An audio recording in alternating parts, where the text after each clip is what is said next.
What happens when the person you trust most becomes the one who destroys you? This is a story of lies so deep, betrayal so cruel, that it turns love into something unrecognizable. Behind a picture-perfect life lurked a man driven by narcissism, deceit, and an overwhelming need to control. When the truth began to unravel, it sparked a violent rage that ended in cold-blooded murder. 15 stabs, a brutal, final act of destruction. But the horror didn't end there. The killer, a man who once swore eternal love, didn't even flinch as he moved on, as if her life meant nothing. This is the shocking, gut-wrenching tale of how one woman's courage to confront the truth sealed her tragic fate, and how a killer's indifference turned her death into his twisted escape. On the morning of July 5, 2012, the peaceful silence at the condo on Forest Hill Road shattered. Jonathan Krupe, Simonette's husband, was the one to find her. He walked into the living room and froze. There, lying face down on the floor, was Simonette's body, cold and still. Jonathan's heart raced as he saw her unmoving figure, his mind reeling with shock and disbelief. As he moved closer, the horrible reality struck him. His beloved wife, Simonette, was gone. His first instinct was to call 911, his voice shaking as he reported what he claimed looked like a robbery gone terribly wrong. His words were full of panic, yet there was something strangely off about his reaction, something that would later make others question his story. Simonette's body told a story of pain and struggle. She had suffered 15 brutal stab wounds, each one a merciless reminder of the violence she had faced. Defensive wounds on her hands showed she tried to fight back, desperately resisting the attack. The knife marks on her back and neck revealed a vicious assault, leaving her with little chance to escape. There were also bruises on her body, suggesting she may have fallen down the stairs, possibly in a frantic attempt to escape. Her lifeless form painted a tragic picture of someone who had once been full of life and promise, now taken by a horrifying act of cruelty. The police estimated she had been killed between 2 a.m. and 7:30 a.m., hours before Jonathan's frantic call to 911. It was a cruel twist of fate. Just days before their 5th wedding anniversary, Simonette had lost her life in the very home where she had once found happiness. Simonette Mapes seemed to have it all: a fulfilling job, a loving husband, and a commitment to her community through volunteering at her local church. As a schoolteacher known for her constant smile, she appeared to embody the ideal life. Born on September 25, 1982, in Albuquerque, New Mexico, Simonette's childhood was shaped by frequent relocations due to her father's career in the Air Force. By 1990, the family had settled in New York after moving from sunny Florida. Simonette thrived academically and went on to graduate from Fort Hamilton High School. She pursued a degree in education at the College of Staten Island, where she laid the foundation for her career. In 2006, Simonette began teaching social studies in Brooklyn. Despite facing challenges, she chose to engage with her students rather than shy away from their struggles. Simonette founded initiatives such as the Girls Leadership Club and the Fairy Godmother Project, which provided prom dresses to underprivileged students. Her dedication to education and community service made her well-known and loved. While her professional life flourished, Simonette's personal life blossomed as well. She met Jonathan Krupe, an English teacher at her school, and they quickly fell in love. Smitten and captivated from that first night? Oh, yes. Oh, yes. She was very much in love. What did she say to you? She said, "Mom, this is it. This is going to be the guy. I really love him." You know, and I remember telling her, "Simonette, but you just met him." No, but I know. And he used to write her love letters. Every day, she'd have a love letter, and she saved them all. She wasn't real quick to give her heart away. We liked him. We were happy. We were very happy. What was it about him that made you guys think he was a great guy? Well, you know, whatever my daughter wanted, he gave. He was very homebody. He used to make her laugh all the time. They were just very much compatible. The couple married in 2007, promising to support one another through thick and thin. They settled into their condo on Forest Hill Road in Staten Island, building a life together filled with joy and love. Simonette continued her work at the School of Classics, while Jonathan also worked there. Their early years together were filled with trips to Disney World and an abundance of happy memories captured in photos. Simonette also volunteered with the ASPCA and supported the Leukemia Foundation. She adopted dogs, filling their home with warmth and affection. But as summer approached in 2012, cracks began to appear in the seemingly perfect life Simonette had built. The couple faced unforeseen challenges, setting in motion a tragic series of events that would change everything. Jonathan Krupe had been living a life of deception. As he and Simonette neared graduation with their master's degrees, a strange detail caught Simonette's attention. Her husband's name was missing from the list of graduates. When she confronted him, Jonathan gave a bizarre excuse, claiming the school had trouble spelling his name. Though Simonette found it hard to believe, she chose to trust him, hoping it was just a misunderstanding. Yet, something felt off and her instincts kept nagging at her. One evening, as Simonette went through his phone's call log, she saw a number that had been dialed frequently. Curiosity got the better of her, and she called it. A woman named Miss Pumpkin answered, and their brief conversation left Simonette feeling unsettled. Despite having no hard evidence, she suspected her husband was cheating on her, but the truth didn't come to light just yet. As time passed, Simonette discovered a more disturbing secret. Jonathan had been diverting their joint funds to several escort services. This revelation ignited a fierce argument between them. Funds that should have been used for his education were instead being spent on infidelity, leaving Simonette feeling betrayed and humiliated. The trust between them had been shattered, but Jonathan's lies continued. The final blow came on July 5, 2012. Simonette's lifeless body was found face down on their living room floor, her back and neck punctured by 15 brutal stab wounds. The murder weapon had pierced vital organs, causing her to bleed out in what must have been a slow, agonizing death. Defensive wounds on her hands revealed that she had fought desperately for her life, but additional bruises suggested she may have been thrown down the stairs in a violent rage before she was killed. It was a horrific end for a woman with so much potential.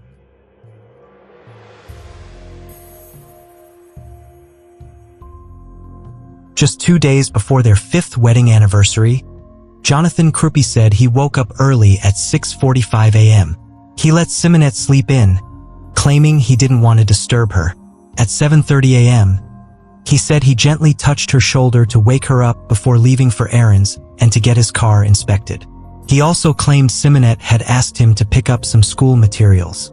Jonathan later said he spent the rest of the morning in Brooklyn, watching a performance of Wicked. Afterward, he went to Simonette's office around 10:06 a.m. to retrieve some things, then texted her about it. When she didn't reply, he became a bit worried, but he brushed it off and wandered through a few shoe stores. He said he didn't find anything he liked. At 11:50 a.m., still without a response from Simonette, he sent another text message and then went to Home Depot to buy paint. He claimed he tried calling her again at 12:15 p.m., but she didn't answer. Feeling uneasy, he decided not to go inside the store and instead returned home.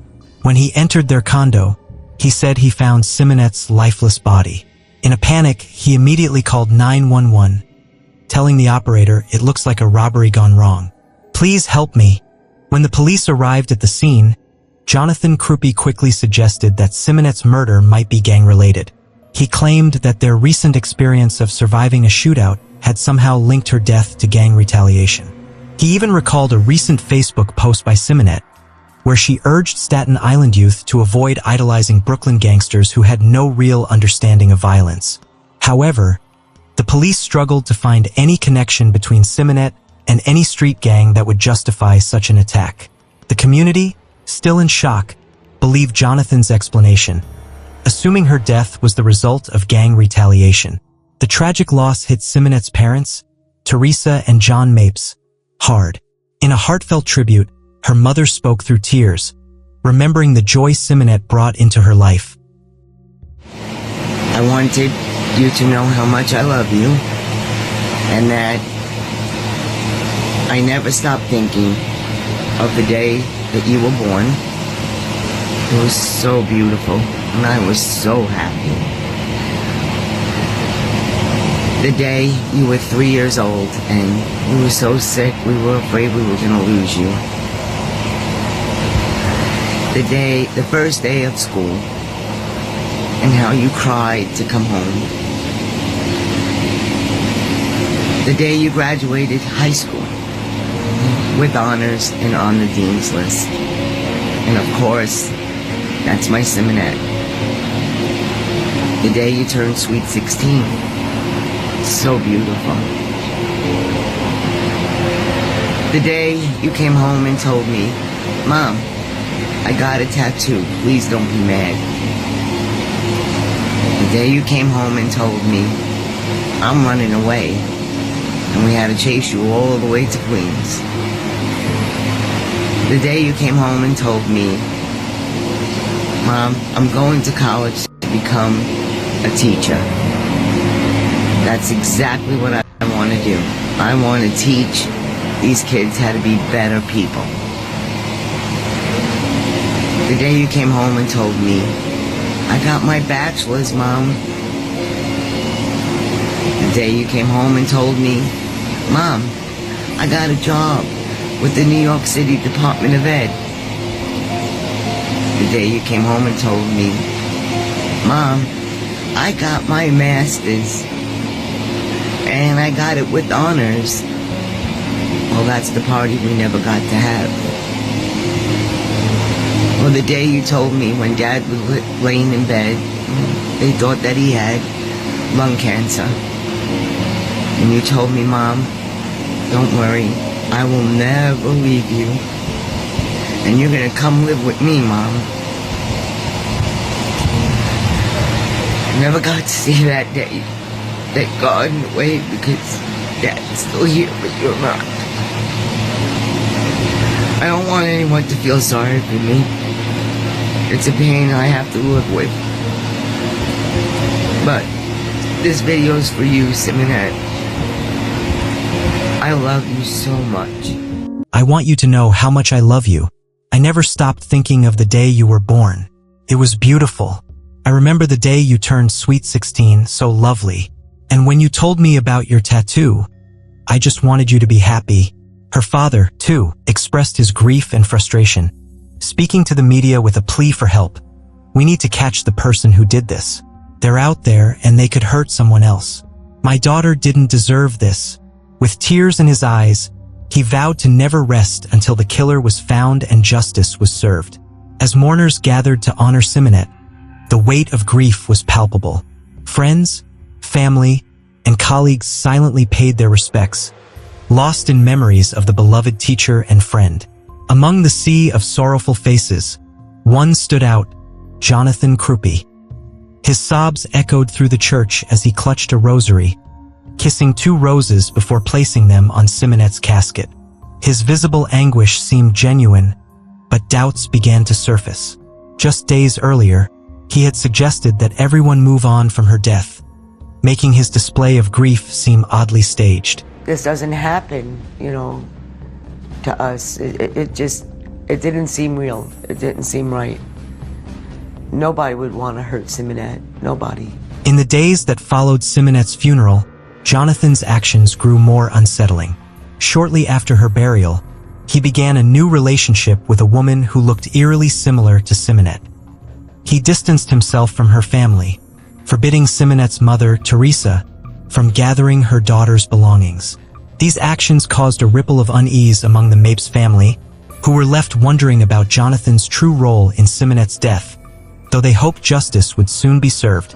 I want you to think, who could do this? He says, we need to get beyond this. That's how we knew, there's something wrong here. There's something wrong here. There were no tears. There was no emotion, nothing. He was more annoyed that the cops were bothering him. Yes. Yeah. He was more annoyed. Like, how dare you? Yeah. You guys are nothing. So instead of tears, instead of genuine emotion, what you saw was a man who was then, the very night of the murder, sleeping on your couch and asking to share pizza with you. Mm-hmm. And asking you as the parents to move on from her murder. Yes, exactly. The police investigation soon revealed a disturbing timeline. Simonette had been killed between 2 a.m. and 7:30 a.m., well before Jonathan made his 911 call at 2:20 p.m. His attempts to stage the scene as a home invasion began to unravel as investigators found no evidence supporting his alibi. He claimed to have spent time in Brooklyn watching a performance of Wicked, but there was no movie ticket or any proof of his activities. Instead, it came to light that he had spent the afternoon with a sex worker named Miss Pumpkin, the same woman Simonette had discovered in Jonathan's phone records. Further investigation into Simonette's school life revealed that she had all the necessary materials at home, contradicting Jonathan's story about needing to pick them up. The couple had been facing significant strain due to Jonathan's lies about his education and finances. Simonette had recently uncovered that Jonathan had spent over $50,000 on escort services and had dropped out of his master's program without telling her. In light of this, she had threatened divorce and was contemplating legal separation when she was murdered. The investigation took an even more chilling turn when it was discovered that Jonathan had searched online for ways to clean up a crime scene and eliminate DNA traces with bleach. Investigators found Jonathan had been surfing the internet, plugging in how to throat slash and what destroys DNA. He had done some Google searches, how to stab somebody, how to clean up a crime scene, to use Clorox with DNA. But the most damning evidence was Jonathan's penchant for strippers and prostitutes. He had an affection for prostitutes. He used the money that he got to go to school to pay for the prostitute services. This discovery, combined with mounting evidence, led to his arrest in November 2012. He was charged with second-degree murder and criminal possession of a weapon. The Mapes family, though devastated by their daughter's death, felt a sense of vindication. Their suspicions about Jonathan's involvement in Simonette's murder were confirmed. Despite overwhelming evidence, including Jonathan's suspicious alibi, financial motives, and internet searches, he maintained his innocence throughout the trial in the summer of 2015. The prosecution presented a compelling case, focusing on Jonathan's relationship with Miss Pumpkin and the lies he had told about his education and finances. Miss Pumpkin testified that Jonathan had introduced himself as a Mike when they first met and admitted receiving calls from angry wives but denied speaking directly to Simonette. She recalled meeting Jonathan at a motel on the day of Simonette's murder and noted there were no visible signs of any physical altercation on his body. Even after Simonette's brutal murder, Jonathan Krupe's disturbing behavior didn't stop. Just a month later, he resumed contact with Miss Pumpkin, the escort he had been involved with before Simonette's death. They began meeting regularly, spending up to 90 minutes together each week at his parents' house, without their knowledge. During one of these meetings, Jonathan casually brought up a recent news story about a murdered Brooklyn schoolteacher. When Miss Pumpkin confirmed she had heard about it, Jonathan shockingly revealed that the victim was his wife. As he spoke, emotion seemed to overtake him, and he struggled to hold back tears, though his tears seemed less about the loss and more about the weight of his deception unraveling. The trial for Simonette's murder was a 5-week ordeal, culminating in a guilty verdict on July 20, 2015. The jury found Jonathan guilty of stabbing Simonette to death. It took them only 2 hours to reach their decision. A long time. Took a long time. But we finally got it. We knew after 3 days, maybe before. But the first 3 days it was a shock to us. But after that we knew. We knew. Just didn't understand why he made his family go through this. Made everybody go through this. But he's a demon. He's a psychopath. You know, our lives are still going to be messed up. Always. It's a new normal. Something that we never forget. You know, we think about this all day, every day. We don't cry all day, but we cry every day. You know what I mean? So we're sad because, you know, this was one of our, he was like a son to us. He really was. It's something we never, ever seen or would even expect. And this psychopath did this. It's unconscionable. I just don't understand, but we're very, very happy. Very, very happy. Thank God for that jury. Thank you, Jesus. This has been long awaited. 3 years, and he got what he deserved. I just hope the sentencing matches. Thank you. And my baby can rest in peace. Amen. Amen. Oh, yeah. For Simonette's family, the conviction was both a moment of justice and a painful reality check. He's a demon, a psychopath, one relative said. Our lives are forever changed. This is our new normal. Jonathan, clearly shocked by the life sentence of 25 years to life, maintained his innocence during the proceedings. He offered an unclear apology in court but stood firm in his claim of being wrongfully convicted. His defense team filed an appeal in 2019, arguing that the search warrants used to access his electronics were illegal. However, the appeal was denied, leaving Jonathan's earliest possible release date set for 2037. Life in prison didn't slow Jonathan down. Within months of his incarceration, he posted an ad on a pen pal service, seeking companionship. He claimed not to care about race or religion, just wanting someone fun and intelligent. In the ad, he reiterated his innocence, insisting that he was the victim of a corrupt justice system. Teresa Mapes, Simonette's mother, came across the ad and was horrified. She immediately contacted the Clinton Correctional Facility, demanding its removal. To her, it was a slap in the face to her family and everyone who had supported them through the trial. She warned the facility about Jonathan's dangerous and unstable nature, recalling how he had mistreated their dogs before Simonette's death, breaking their backs when they misbehaved. Despite his life behind bars, Jonathan's disturbing actions continue to haunt Simonette's family. Teresa has channeled her grief into creating a Facebook group where she and others celebrate Simonette's life and honor her memory. The group has grown to over 1,000 members, all united by their love for Simonette, the teacher whose life was taken too soon.